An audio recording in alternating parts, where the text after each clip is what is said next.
Okay အခုဆိုရင် weekly အတွက် MHF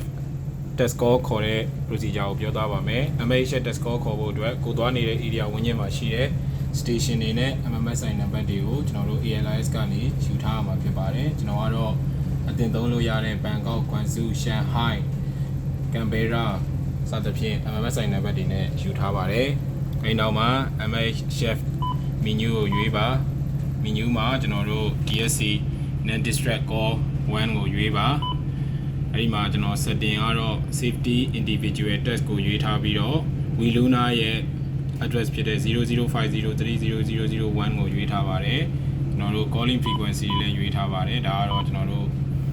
သက်ဆိုင်ရာ frequency သက်ဆိုင်ရာ address တွေကိုလိုအပ်တယ်လို့ပြောင်းလို့ရပါတယ်အဲဒီနောက်မှာ call ကိုနှိပ်ပြီးပါဒါဆိုရင်တော့သူဒီသက်ဆိုင်ရာ code station ကိုတန်းပြီးတော့ acknowledge လုပ်နေမှာဖြစ်ပါတယ်ကျွန်တော်တို့ answer back ပြန်လာခဲ့တယ်ဆိုရင်တော့ဓာတ်ပုံရိုက်ထားပြီးတော့ကျွန်တော်တို့ record ယူထားရပါမယ်သက်ဆိုင်ရာ GMDS လောမှာ record ဖြည့်ရပါမယ်တကယ်လို့ answer ပြန်မလာခဲ့ဘူးဆိုလို့ရှိရင်တော့ does not acknowledge ဆိုပြီးတော့လည်းမှတ်သားထားမှာဖြစ်ပါတယ်အဲဆိုရင်တော့ weekly MHF test score လုပ်တဲ့ procedure ကိုရှင်းပြပေးထားတာဖြစ်ပါတယ်